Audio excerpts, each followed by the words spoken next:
Good afternoon. I'm Fred Kempe, President and CEO of the Atlantic Council. Welcome to this special edition of the Atlantic Council Front Page, our premier virtual platform for global leaders.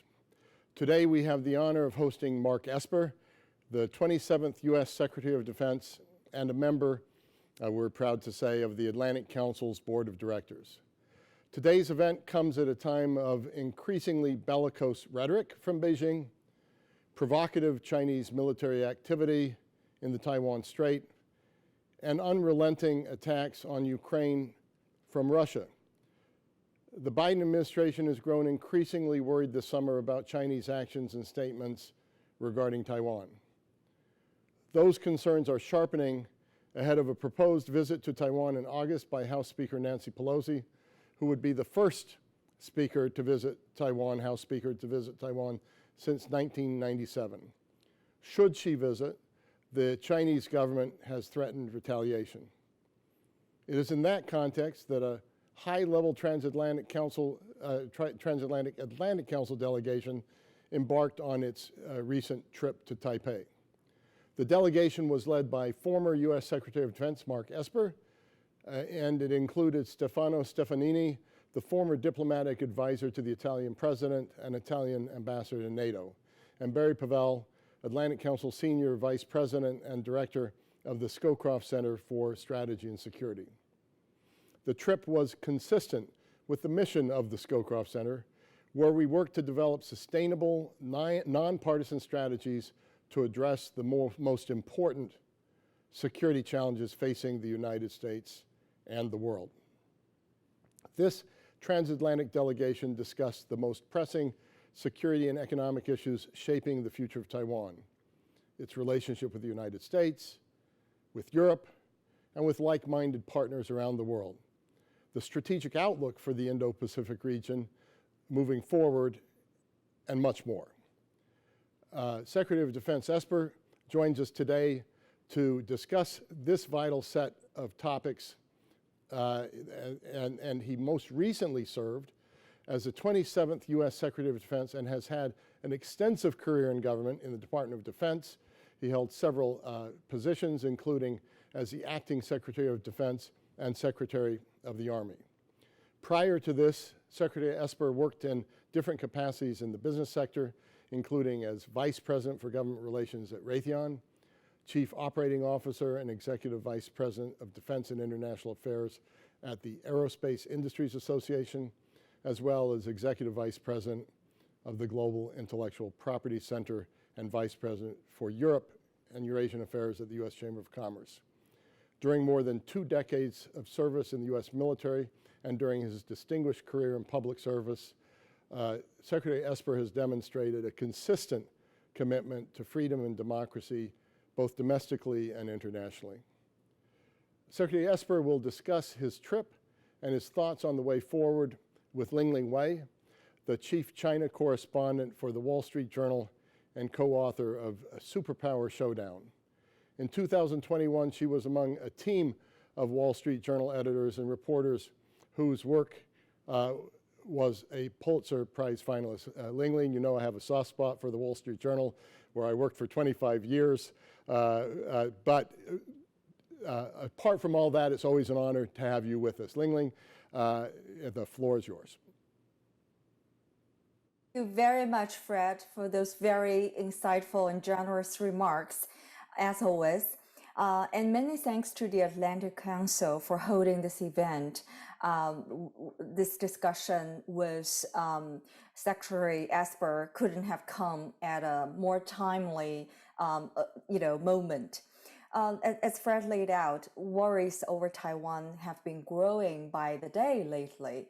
Beijing sees Taiwan as an integral part of China's sovereign territory, and there have been lots of questions about whether Russia's invasion of Ukraine and China's political alignment with Russia would move up or in any way change China's timetable to force Taiwan to reunify with the mainland.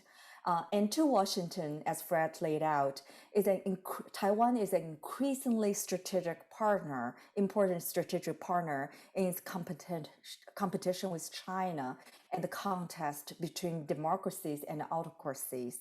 So now, with parties on all sides seemingly trying to challenge the status quo, Taiwan is perhaps the biggest potential flashpoint that could lead to a kind of armed conflict between the two superpowers. I'm sure a lot of you, just like myself, cannot wait to hear what Secretary Esper has to say about his recent trip to Taiwan. So let's jump right in. Secretary Esper, the floor is yours now. Well, Lingling, first, thank you and Fred Kempe for those kind words and introduction. And I also want to thank the Atlantic Council for organizing and pulling together this trip, along with myself, of course, and Ambassador Stefano Stefanini and Barry Pavel. It was a very productive trip.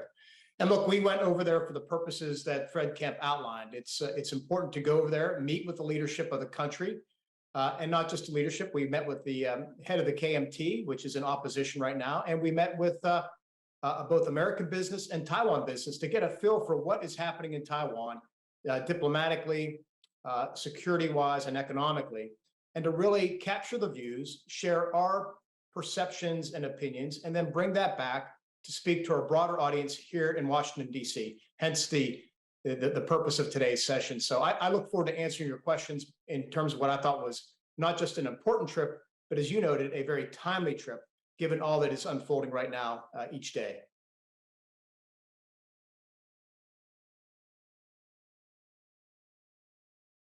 Sorry. Secretary Esper, in my conversations with Chinese officials, they do have this feeling and belief that the US side is really changing the status quo. President Biden has now 3 times publicly stated that the US will certainly come to Taiwan's defense if it is attacked by mainland China. And, as Fred pointed out, House Speaker Nancy Pelosi may visit Taiwan in August, the highest ranking US legislator to do so in 25 years. And in your meeting with President Tsai Ing-wen, Secretary Esper, you stated that the one China policy has outlived its usefulness. So what do you think the new U.S. Policy with respect to China and Taiwan should be, and what should be the objective? And what is the reaction from the Taiwanese leaders you spoke to when you told them the one China policy has outlived its usefulness? Yeah, so great question. A lot of points in there that I want to address, and hopefully I can remember them all. But let me say first and foremost, if Beijing cites Nancy Pelosi's trip or proposed trip as changing the status quo, I would say, as we learned up front and previously, she's not the first Speaker of the House to go to Taiwan. Newt Gingrich did it in 1997. So no change right there. And of course, we know congressional delegations travel all the time to Taiwan. I've participated in the past. Again, no change there. If the second point is President Biden citing, as you rightly noted, 3 times that the United States would come to Taiwan's assistance, of course, there's a basis of that in the Taiwan Relations Act, which was passed in 1979 by Congress and, of course, signed by the president. But look, set that aside, because I think Joe Biden has been surprisingly candid, and I think right spot on the mark. I think at this point, less strategic ambiguity is a good thing. Now, why? Because it's China that has been forcing and trying to change the status quo. And why is that? Because there's long been an understanding over the 50 years since the one China policy has been in effect, and certainly since the Taiwan Relations Act, that at least from the United States perspective, neither side would attempt to change the status quo through the use of force or coercion. And yet we see over the last few years, certainly since my time in office, and the Pentagon is saying increasingly in the last year and a half or two, that China has increased its incursions into Taiwan's air defense identification zone. We have maritime incursions. We have heated rhetoric coming about from China. And we also see them doing the same to the allies. And then most recently, in the past few months, they've tried to change the status quo, and by the way, international law, by asserting that somehow the Taiwan Strait is not international waters. So look, it's Beijing that's trying to change the status quo, which is why I believe strategic ambiguity and the one China policy have run its course. And we can talk about why I think that's the case. But what we're trying to do is preserve, or at least I was going to say preserve peace, at least prevent war in the Taiwan Strait. And the way to do that is to signal both our resolve and our willingness to act in the defense of a freedom-loving people in Taiwan who own a thriving democracy, a robust economy, and really need to have some representation as well in the international arena. So when I talk to Taiwanese leaders about this, I think there's a lot of agreement with regard to much of what I say. I think the last part of your question is, well, what does a new one China policy look like? I'd say first and foremost, I don't have the complete answer for that. That's why I've called for a national dialogue, beginning between the White House and Congress on what the outlines, the contours of what it should be. I do know this much. It needs to be credible, it needs to be durable, and it needs to be principled, because it has to be able to bear the weight of some tough decisions that we likely will have to make in the coming years. There are some things I think that are easy we should be doing right now, one of which is to pursue a free trade agreement with Taiwan and complete it by the end of next year. And another one is to stop this silliness about who or who will not travel to Taipei. The Beijing, the Communist Party, shouldn't have any say on where American officials travel. And that should be another clarification with regard to our broader policy vis-a-vis Taiwan and China. Thank you. Secretary Esper, what do you think about the wisdom of Speaker Pelosi making this trip to Taiwan now? Because we have seen some signs of Washington trying to keep things with China on an even keel. And this visit already has stirred up very, very strong reaction from Beijing. And do you think the speaker and the administration overall have adequately evaluated the risks of China reacting strongly to this trip? Well, first of all, this is not a surprise. The speaker talked about traveling to Taiwan in April, and of course, she postponed it due to COVID. And now, of course, it's coming back up. We have the August recess, which is when members of Congress travel. So this is not a surprise. And by the way, it's also not a surprise that Beijing is overreacting to such a thing as well. I just think we should not be self-deterred, and we should not, take all these declarations and proclamations from Beijing too seriously. I mean, do we honestly think they're going to start a war or do something because the Speaker of the House of Representatives travels to Taipei? This is part of the policy we need to have this discussion. We should not be self-deterred from authoritarian states like Beijing rattling the saber or having this kind of loud talk coming out of the Capitol. This is the same problem we're trying to avoid with Russia and Ukraine. Putin's tough talk and the West starts getting a little bit wobbly. We need to stand behind our values, and we need to stand up to these bullies. Sure. There is this question from one of our audience, I'm sure it's on a lot of people's minds these days, is how would you rate the risk of armed conflict between China and the US because of this Taiwan issue? Low, very low, or what? Well, clearly, the Taiwan issue is very important to the Chinese Communist Party, and through their propaganda have made it very important to the Chinese people. And so it is the most sensitive issue to them with regard to their so-called Great Rejuvenation. Of course, over the past 20 years, with our assistance, by the way, through allowing their admission into WTO and other things, they built the largest army and largest navy in the world. They now have a very aggressive diplomatic corps. They're so-called self-proclaimed wolf warrior diplomacy or diplomats. And they have very aggressive policy toward their neighbors, which includes everything from sinking, fishing vessels with their marine militia. And they're very active, of course, in international organizations. And this is all part of a grand plan by the Chinese Communist Party to displace the United States and the West, by the way, in terms of global leadership by the year 2049, and impose on the world their own view of what international rules, laws, and norms should be. And we need to stand up to that challenge. So you talked about how China has become more assertive and aggressive on the world stage, Secretary Esper. And as we know that this coming fall, the Communist Party will hold its 20th Party Congress, in which China's most senior leaders will assemble to present policy priorities and announce leadership appointments. Do you anticipate any shifts in China's Taiwan policy? And if so, how do you think the United States and Taiwan can prepare for potential outcomes and respective consequences? Yeah, great question. And I think the premise leading up to it's important because we did talk about this in Taipei.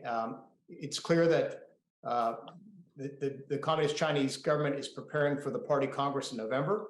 It's there that we fully expect that Xi Jinping will earn a third term, an unprecedented third term, by the way, as General Secretary of the party. He may well be granted the title of chairman, which we haven't seen since Mao Zedong had that title during his tenure. So there is concern that after that, and particularly after there is a leadership reshuffle, if you will, in the spring, that Xi Jinping may feel more free to pursue some of his objectives. One of which could be Taiwan, and that is a concern. But it's not just Taiwan. It's their pursuit of islands in the South China Sea, their claims, unlawful claims over fishing areas and mining areas in the South China Sea. It's their view of what their territory is in the Himalayas. There is concern that Xi Jinping will clamp down even tighter on the mainland, but also have a more aggressive foreign policy. Of course, he took it in a more aggressive way when he became General Secretary in 2013, but we could reach a new level. And I think that's a concern for everybody.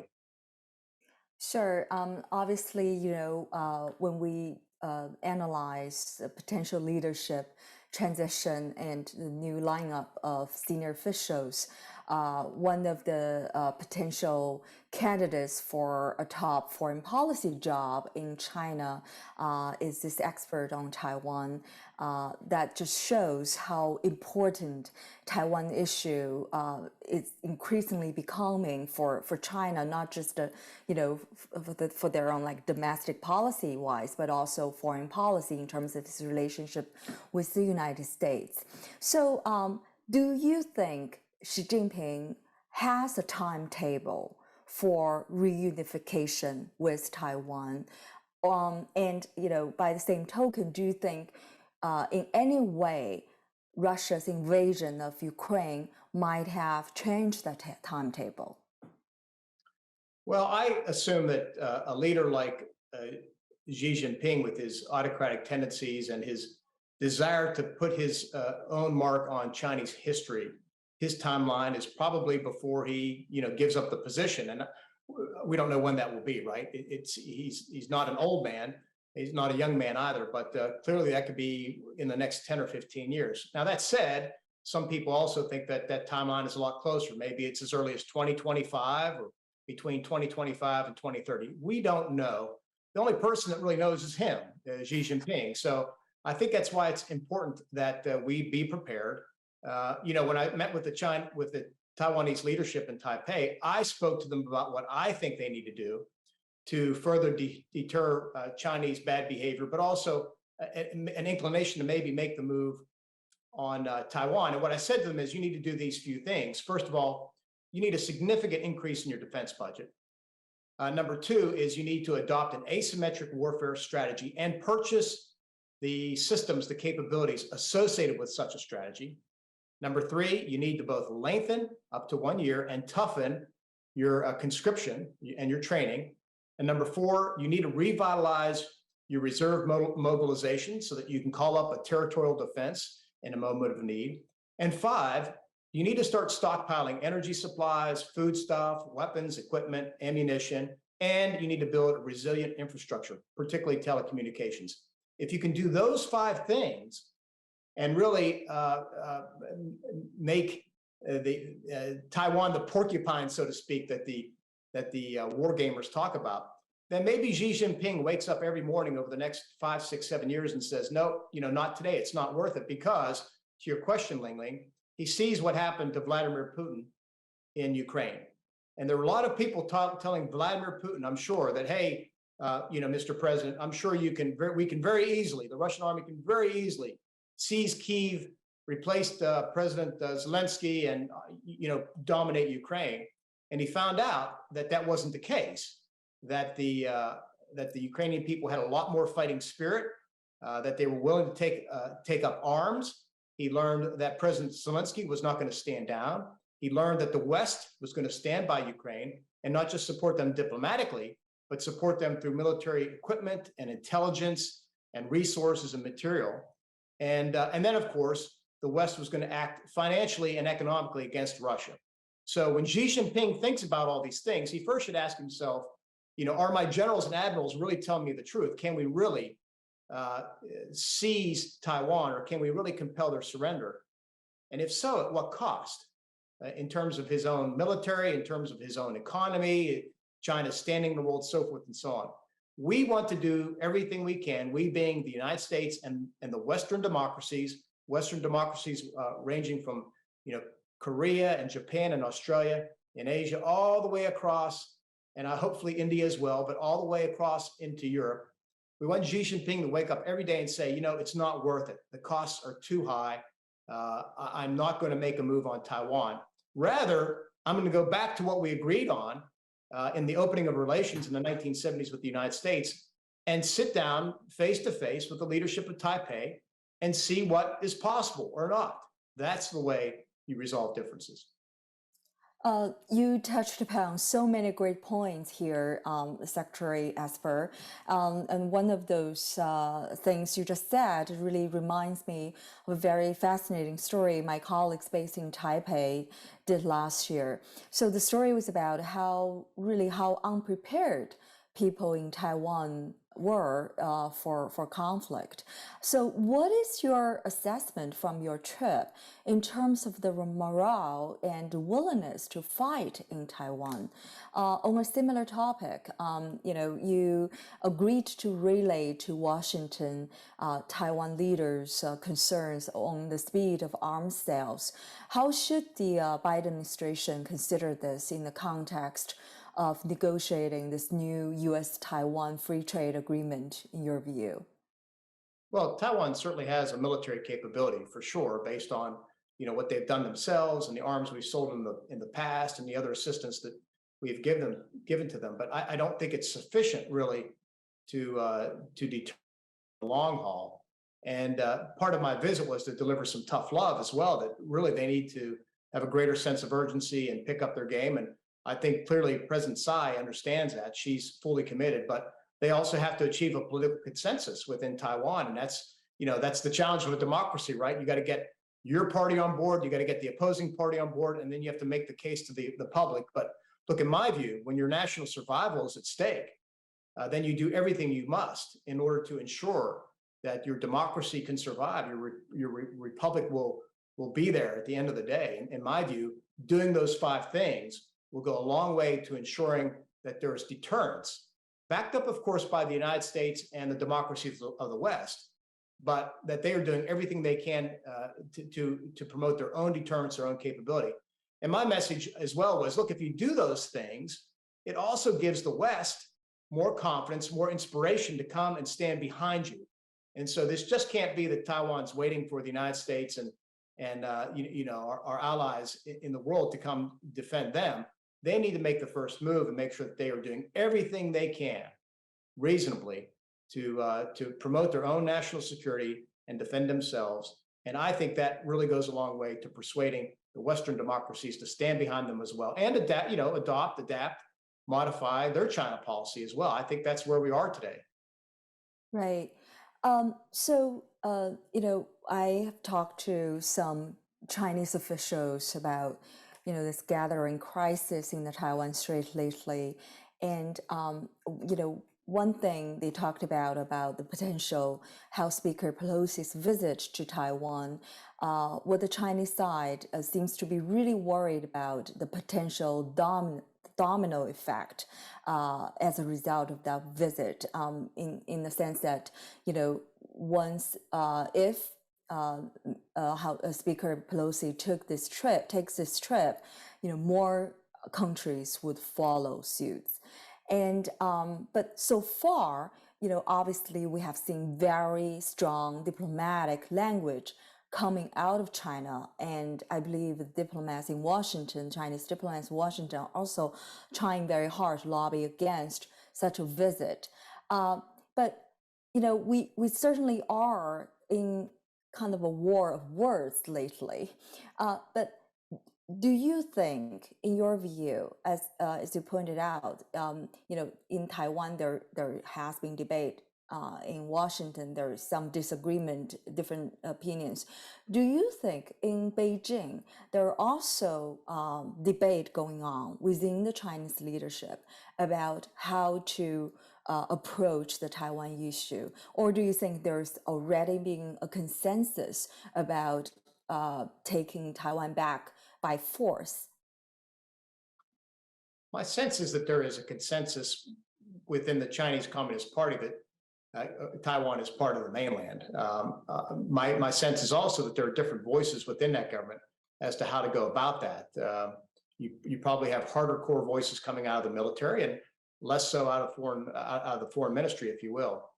For me, I kind of go back to basic principles, and that is the United States should not allow another country to dictate where its officials travel, particularly another branch of the US government, in this case, the Speaker. And by the way, the visit of the Speaker is not unprecedented. I think it's important that our lawmakers travel to Taiwan and other countries, and we have so for years. When I worked on Capitol Hill, we traveled all around the world getting to meet our allies and partners and understand the situation on the ground from their perspective. It's important that our lawmakers take these trips so they can come back.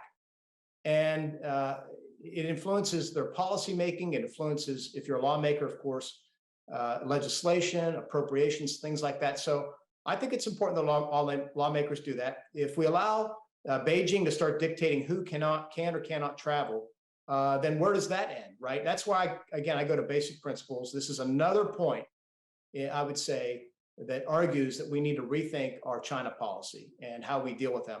I think, for example, it was patently unfair that Taiwan was not able to participate in World Health Organization meetings and proceedings during the height of a global pandemic. So 23 million people on Taiwan did not have representation in that international organization. And in some cases, based on how well they handled COVID, they weren't able to effectively or most effectively share what they learned and what they did. And that's just one international organization where they don't have membership. This is another part and piece of a policy that I think needs to be relooked. So, Secretary Esper, this delegation you led, this trip you took to Taiwan, is, as Fred pointed out, it's the first transatlantic visit organized by the Atlantic Council to Taiwan, and I guess symbolically it's quite important. So your delegation included former diplomats from Europe, Italy, I believe that's the country where they're from. So can you tell us a little bit about this importance of having someone other than Americans in your delegation? What does that mean? And more broadly speaking, how do you think the United States should encourage European support when it comes to the position on Taiwan and help bridge understanding between the two regions? Yeah, look, I think it was a great idea, a clever innovation to add a European angle to this trip to Taiwan. We had Ambassador Stefano Stefanini, a seasoned and experienced diplomat who worked, at the right hand, serving his Italian president, and of course was a permanent rep at NATO. A great deal of experience. But to have him come and share a European view on the situation was particularly important. Look, not all the European partners and allies are where the United States is. Some are, or some aren't. During my tenure as Secretary of Defense, I spent a lot of time traveling to Brussels to attend NATO meetings. And during these NATO meetings, we would talk all the time about the growing China threat. And I'm pleased to see that the allies have come along. In fact, as you may know, NATO this year just released its strategic concept. And in there's a lot of ink spilled in terms of the challenges we face by China in the years ahead. This is very important for NATO, our NATO allies. It's very important for the EU. And of course, Ambassador Stefanini brought that EU perspective. And it's important to the other allies we have in the Indo-PACOM theater, for example, Australia, Japan, and Korea. That's why I was so proud to see those three countries step up and respond both diplomatically and economically against Russia, given its unlawful invasion of Ukraine. In my view, it's about the democracies of the world standing together, standing up against autocracy. And in this case, it's a matter of, in my view, reciprocity, right? I think the expectation is if our allies in Asia and the Indo-Pacific stand firm during an invasion in Europe, then the European allies should be expected to stand firm if there is a conflict in Asia. So all these things are good developments. I think the Europeans need to come further along. But Ambassador Stefanini provided great perspective, insights, and questions on the trip to both our delegation and really also to our Taiwanese interlocutors. Sure.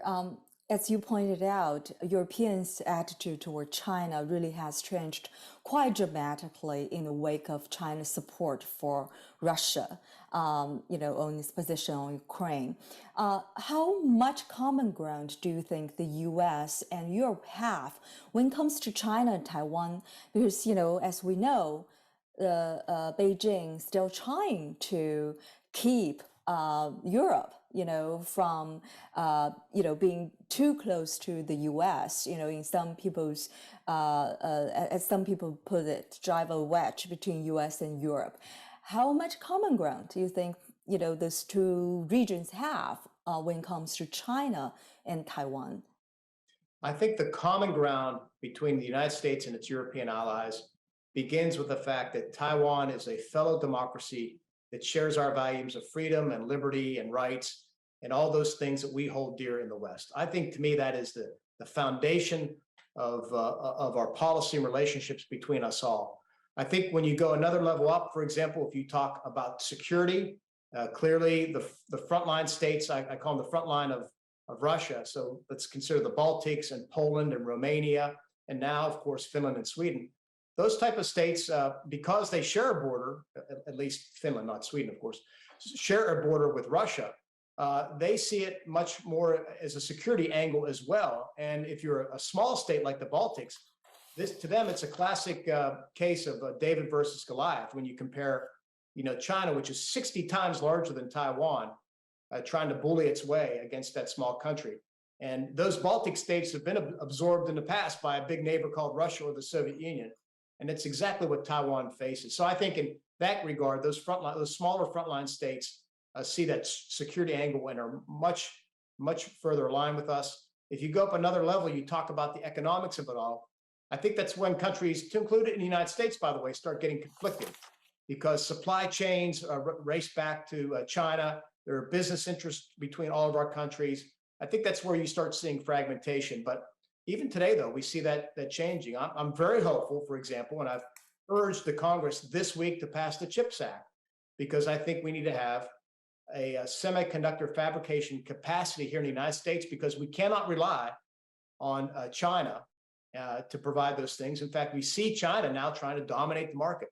It was just reported yesterday, I think, by your paper, Lingling, that China is building over 30 fabrication facilities right now on the mainland, over 30. We're building less than a dozen. So this is another example where China is trying to dominate a key sector, and then they're going to use that to their advantage. So, but back to your question, things start breaking down when you talk about the economics of it, where we start seeing more and more fragmentation. Sure. You talked about the U.S. need a new China policy, new approach to the Taiwan issue. Do you think, Washington really should, one of the objectives for the new policy should be try to really convince China the way to reach your goal with Taiwan, doesn't have to be military one. there are other non-military options out there. So do you think that should be one of the objectives, and what Washington can do to help get that message across? Well, I think they're part of this dialogue that I propose should happen in Washington, or beginning in Washington. It needs to begin with an education about our policies and where they came from. I don't think enough lawmakers really fully understand the one China policy. And certainly Beijing has done its best over the last 50 years to muddle it up or muddy it up and confuse folks. They always talk about the one China principle. So they try and confuse folks there, and they've tried to convince many people around the world that somehow we recognize Beijing's claim over Taiwan as a territory. That is not the case. We've never recognized that. We've just acknowledged their position that that's what the case. But and we could talk a little bit about that. But back to your point about how do you go about doing this, and it shouldn't be militarized. The best, or I would call it the worst example, is how already happened before our eyes. And we all know this, and that is Hong Kong.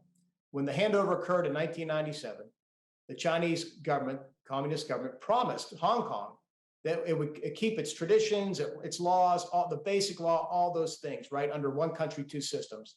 And yet we've seen since then, in less than 25 years, complete Chinese domination over Hong Kong.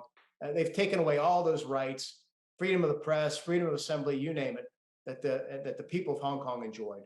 And it's really a shame. So if you're in Taiwan, and they talk about this, of course, in Taipei, if you're in Taiwan, you look at this and you say, well, how can we trust Beijing to live up to their word? Because they don't follow their commitments. They don't follow basic norms or international law. And we've seen that in other areas as well. So it's hard to build trust when you're always breaking that trust and breaking your promises. And that's a challenge. Really interesting that you mentioned Hong Kong. Um, uh, to put it mildly, many people in Hong Kong actually think the US did very little to help defend Hong Kong's autonomy. A lot of actions were taken, too little, too late. We talked about the kind of lessons China might have learned from the Ukraine war. What kind of lessons Washington has learned from the Hong Kong situation with respect to its future approach to Taiwan? Well, I'd say first and foremost, right, the relationship between the United States and Hong Kong is far different than the relationship between the United States and Taiwan. I agree that the West didn't do enough to stand up to China and hold them to account for their treatment of Hong Kong. I think that should have begun first and foremost with the United Kingdom, but we could have, should have, and can still do more. I think that's a fair point. But I think, again, the lesson learned is we need to stand up for our values and what we believe in. And again, two very different, examples, of course, because Hong Kong, you get into the fact that the Hong Kong was under lease and all that stuff to the Brits for many years. But I think it's a very different situation. You need to stand up for your values and what you believe. You need to make other countries live up to their commitments and obligations, and you need to be willing to enforce that. And this is where I'm encouraged by what I hope Beijing is seeing with regard to Ukraine and Russia, that we are standing up for Ukraine. We're providing it, again, military equipment, weapon systems, materiel. We're supporting them economically. We're sanctioning economically and financially and diplomatically Russia and Russian officials. So all those things send all the right signals that we're going to stand behind a fellow democracy. And Secretary Esper, you talked a little bit about the economic implications of this, tensions in the Taiwan Strait earlier on. So, obviously, as we all know, that China is dealing with quite an economic crisis right now, largely due to its own policies like zero COVID. And we have seen a lot of multinationals, including Taiwanese companies, pulling out of mainland China, reallocating back to Taiwan or Southeast Asia and other countries, even the United States. How will this affect the resilience of global supply chains? A lot of problems already we're seeing. And also, how should the United States, take advantage of this opportunity, companies pulling out of China?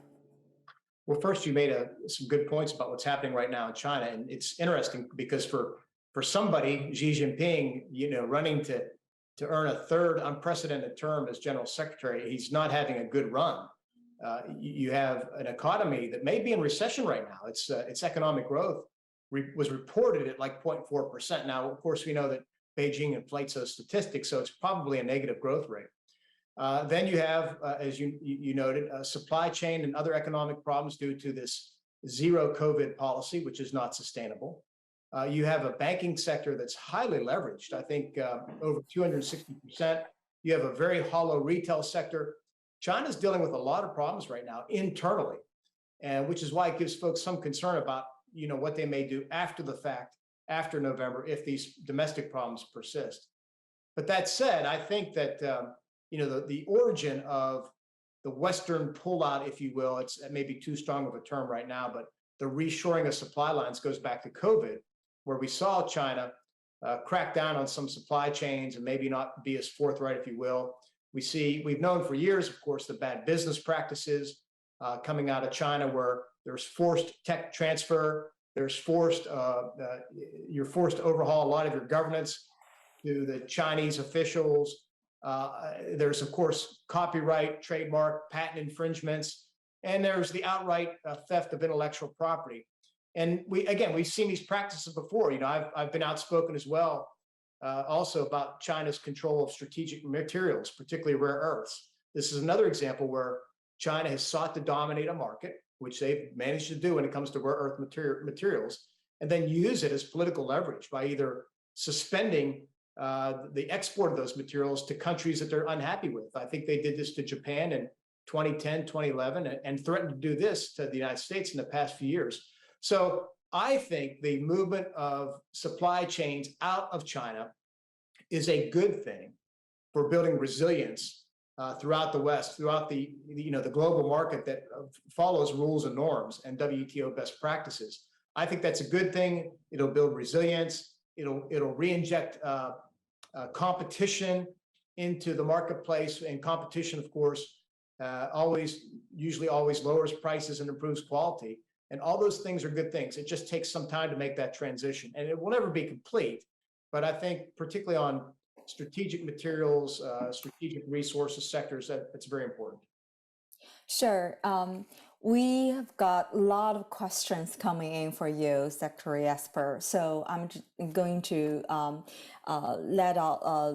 send to you a couple questions from our audience, especially on U.S. policy on Taiwan. The first question is, China has vowed resolute and forceful response to Speaker Pelosi's visit to Taiwan. Politics aside, how should the Pentagon plan and prepare militarily and logistically for possible scenarios if the Speaker does decide to go ahead with such a trip? Would it make the trip less risky and dangerous if the Speaker took a commercial flight, as some people have suggested? What actions could China take militarily in response to the visit? Well, I think the Pentagon always needs to be prepared for any contingency, and certainly we need to support our government officials, and in this case, the Speaker of the House. So there may be precautions they want to take to be in the best possible case in the event that somebody in China does something foolhardy. But so I think that is important. Look, I think considerations like the Speaker traveling commercially makes sense. That's fine. Usually, often, when lawmakers travel to Taiwan, they use military aircraft. So again, this is not unusual, but if flying a commercial airplane dials down the heat a little bit, that's fine. Again, the principle that should not be violated is allowing Beijing to dictate our officials' travel and for us to self-deter in the process. I completely get your point about, no other country should dictate American officials' travel schedule. Just play the devil's advocate for a minute. Obviously, right now is a very crucial moment for the Chinese leadership. Lots of power struggle, horse trading that happening behind the scenes as Xi Jinping is trying to secure his position for many more years to come. And some experts are saying, the timing for House Speaker Pelosi's potential trip to Taiwan is really bad because it could work in the way of strengthening the hands of the hawks in China. They would point to the visit and say, hey, look, that's why we need a strong leadership. That's why we need someone like Xi Jinping, and could potentially, in a way, help him while all that domestic, politicking and power struggle is happening. So in that sense, some people are saying the timing, there's no question, the speaker should visit and show support to Taiwan, but really it's now the time. What's your response to that? I'll respond in a few ways. There's never going to be a good time for Beijing for the speaker to travel to Taiwan. It wasn't good in the spring of this year. It's apparently not good in August. It won't be good in the fall. And then people will say, well, it's not good next spring either because they're doing a leadership reshuffling. Look, point two is this. I understand the experts, right? Some of them are my friends. But when you start trying to find out this group and that faction and we should support them, it just gets very complicated. It's very uncertain. You can't outsmart yourself. You just got to, again, I think, follow your core principles and values and use good judgment about what's the best way to deal with these things. There's little doubt that Xi Jinping is going to get a third term as head of the party, the Communist Party, and maintain control over China. So folks who say you're going to somehow help him with his third term, that's just not the case. It's almost inevitable. So again, you can't play those things out. We see folks try and do that when we think about the Kremlin or the ruling theocracy in Iran or even North Korea. They try and figure out, well, who's in power, who's rising, what's this mean? You can't overthink that. I think you got to go back to what your policies are and what's consistent with your values. I personally do think Xi is not Putin, and the Chinese system is still quite different from Russia's. And right. I do believe there are constraints on Xi's power. The party itself is one. And so that's why I think, some people within China, many people within China really do think the US should probably do a better job of trying to engage with more moderate voices in China and help, pull back some of the more hawkish positions that have been on different issues. So do you think, that's something you would advise the administration to do, or you think they're all the same, won't make a difference as long as she's in power? Look, I think you make a good point. There is a difference between Putin and his decision-making and Xi Jinping and his. Clearly, Putin is the sole decision maker. It's not clear that he listens to his cabinet, and he is the sole authority. Not so the case in Beijing, as I best understand it. There is more collective decision-making, much like it used to be less than 10 years ago, right? I've had the privilege of meeting previous Chinese leaders like Jiang Zemin and Hu Jintao, and it was more of a collective body. I think some of that still exists within Beijing. And so, yes, it is important that we reach out to all those players from an official US government stance and talk to them and understand what's happening and make sure you can reach out to those moderating voices. And by the way, you've seen some of that break out publicly recently. I think on the COVID, the zero COVID strategy this spring, when Shanghai, 25 million people were locked down, you started seeing voices. I think it was the Chinese premier speak up and say, this is not sustainable, or we need to take a different approach. So I think there are some competing voices at the top tier of the leadership in China. That's not going to challenge Xi Jinping's leadership, but I think they at least can get in his ear and talk to him about these things. And we should continue to engage all of those voices. Great to hear. obviously, your statement that the U.S. should change or upgrade the One China policy really struck a nerve here. A lot of questions pouring in with respect to that statement you made, Secretary Esper. One of those questions is, U.S. policy has always fostered peace and stability in the Taiwan Strait, but an element of is to shift the balance of power in Taiwan's favor via arms sales and in recent years, high-level visits. When you say change the One China policy, are you saying shifting more decisively to balanced power Well, let's in be favor clear of about, Taiwan? let's be clear about what the Taiwan Relations Act says, right? Since '79, it says we're to provide Taiwan by law the means to have a sufficient self-defense. It doesn't say we're going to build them an offensive capability to shift the balance of power. In fact, if you look at what's happened over the last 50 years, and certainly in the last 20, the imbalance of power is clearly in China's favor. They got the largest navy in the world, the largest army. They have a nuclear capability that's growing both in terms of size and quality. They have cyber capabilities, space capabilities. There is no balance of power between Taiwan and China. It's the military advantage is clearly on China's side. So let's be clear about that. Secondly, when I talk about reviewing our One China policy and updating it, I'm not arguing to provoke the PRC. I just don't think the One China policy is currently sufficient.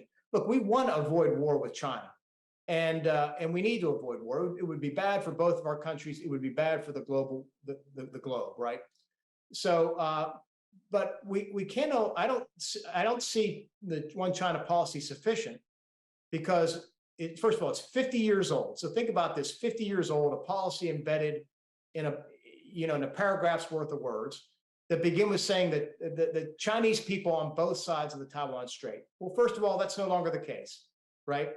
That may have been the case in 1979 or 1972 when the opening began, that the people on Taiwan saw themselves as Chinese, but they don't today.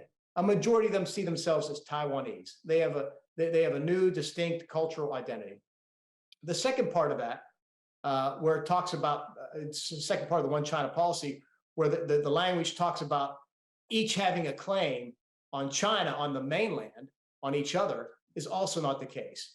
The government on Taiwan has taken back any claims over the mainland years ago. There's no territorial ambitions for leaders on the mainland, on Taiwan to go back and assert control or claims over the mainland. So that's the second thing that's fundamentally flawed in terms of the One China policy. And then, of course, when you talk about language in there that says that the issue of Taiwan should be resolved peacefully, and that any effort to do so through means of force or through coercion would be considered, I think it says, a matter of, would be considered a security issue for the Pacific and a matter of grave concern for the United States. It talks about going back 50 years, our views on this issue. We've been clear in that regard, that this would be a matter of grave concern, which is often diplomatic language that we would be willing to go to war over this. So when I look at these things and I see that China is the one, through its aggressiveness, through these incursions into Taiwanese airspace, through the actions of their Navy and their maritime militia, through their bellicosity, both publicly and international organizations, to me, it's China that is undermining the One China policy as all sides have understood it now for 50 years, and is trying to change the status quo through force. Those are just the facts of the matter. And if that's the case, then I think we need to reevaluate our policy and how we go forward in an era where we see an increasingly aggressive China, who may make a move soon on Taiwan. And what are we going to do in that regard? Because again, what we want to do is deter conflict. We don't want a war with China. But at the same token, we need to defend a freedom-loving people, a fellow democracy with a robust economy, market economy, that shares our values. To me, that's what America and the Western democracies, by extension, have always stood for. Thank you. A related question, also based on this trip you took to Taiwan. So across the Taiwan political spectrum, Is there a desire for the US to change or abandon one China policy, even if there's no explicit US commitment to come to Taiwan's defense? I'm sorry, can you repeat the question? I Uh, didn't hear the full. Across the political spectrum in Taiwan, is there a desire for the US to change or abandon this one China policy based on what you have heard and talked to, learned? We not only met with President Tsai, who's the head of the DPP, of course, the ruling party right now, but we also met with the head of the KMT, the opposition. And, there was agreement on a lot of these issues. We didn't get into all the specifics on the eaches, but I think part of the challenge within Taiwan right now is making sure that they gain political consensus on the immediate thing before them.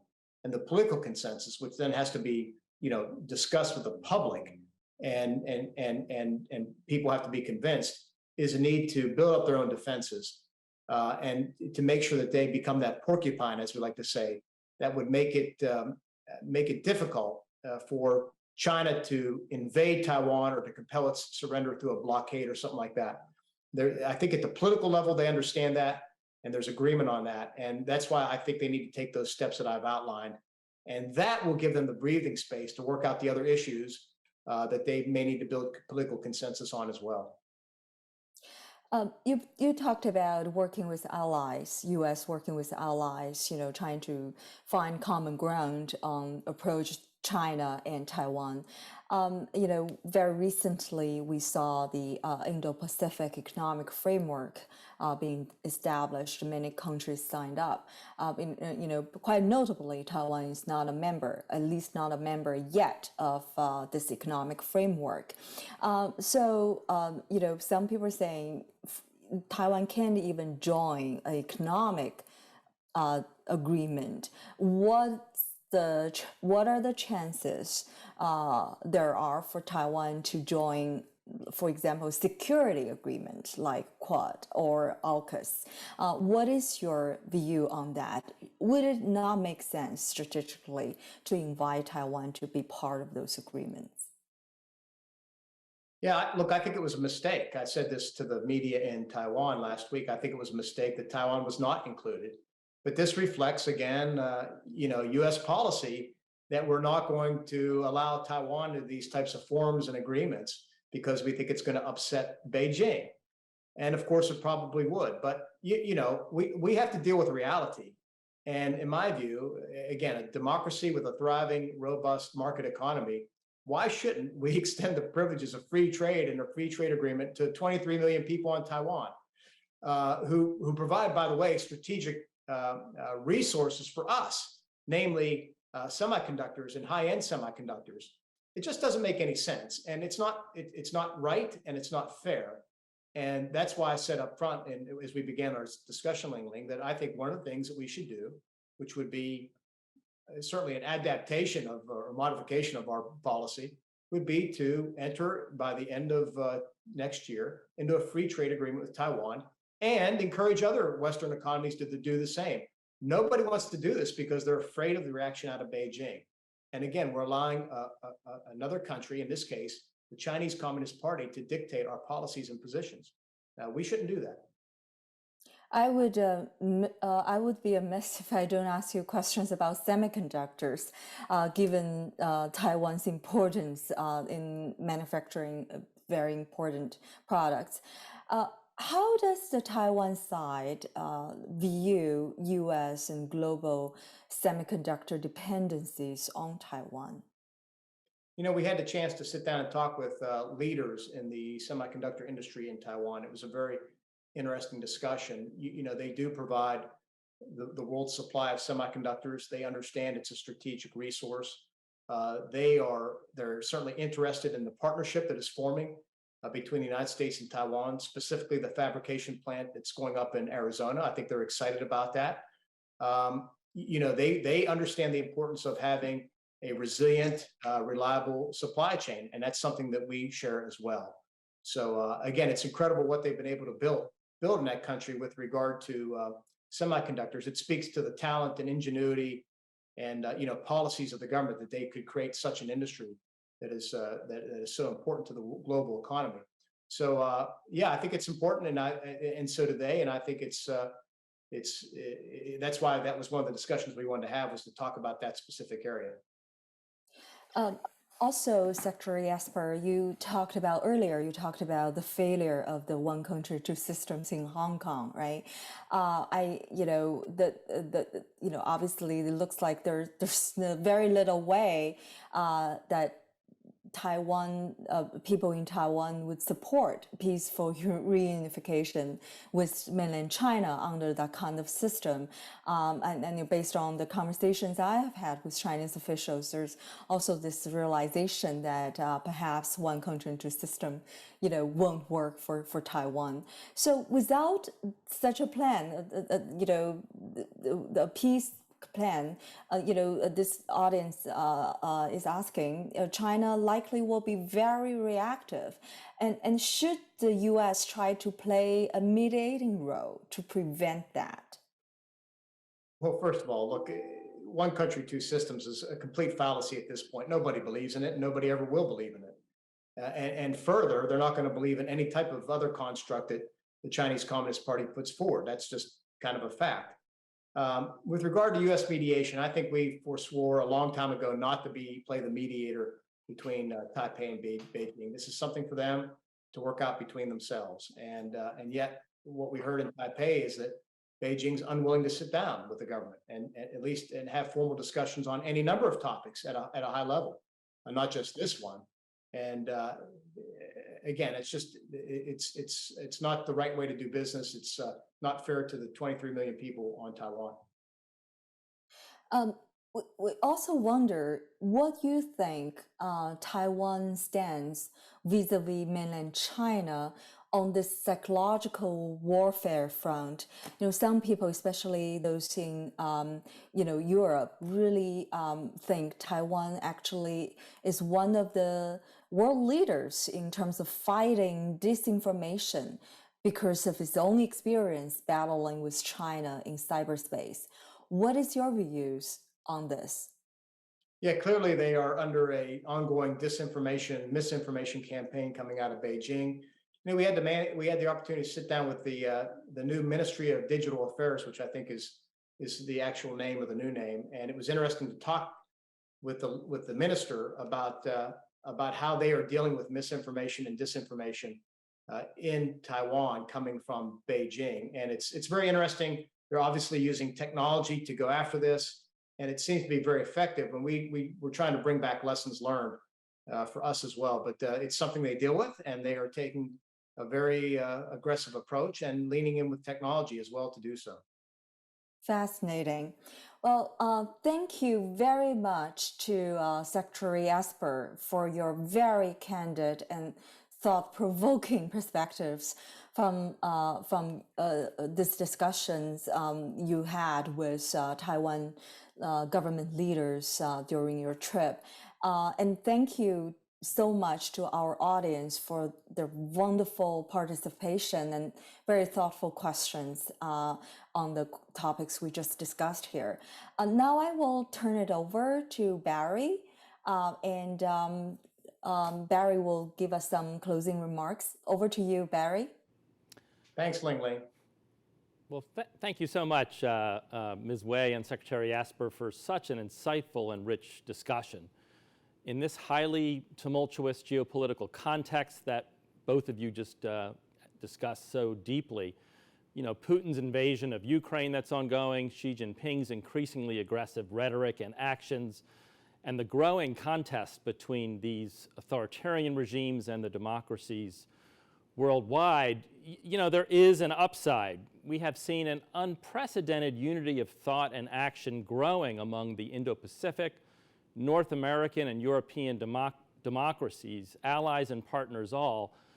But this shift won't be sustained on its own. And so the United States needs to keep leading, needs to keep bringing together the global coalition around the issues that matter, not just the military issues, but technology, economic, trade, and much more, and all the while seeking to strengthen the resilience of our democracies, as your last question just touched on. And it really is true, as Secretary Esper has said, that Taiwan is at the front lines of this global contest.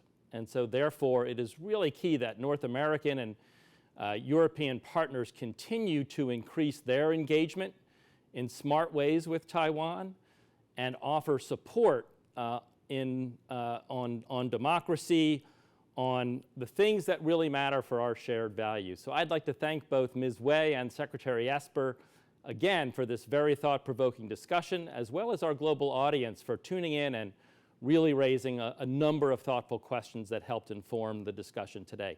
So please stay tuned to the Atlantic Council as we continue to advance this and related conversations in fulfillment of our mission to help the United States and its allies and partners secure the future. Good afternoon and good evening.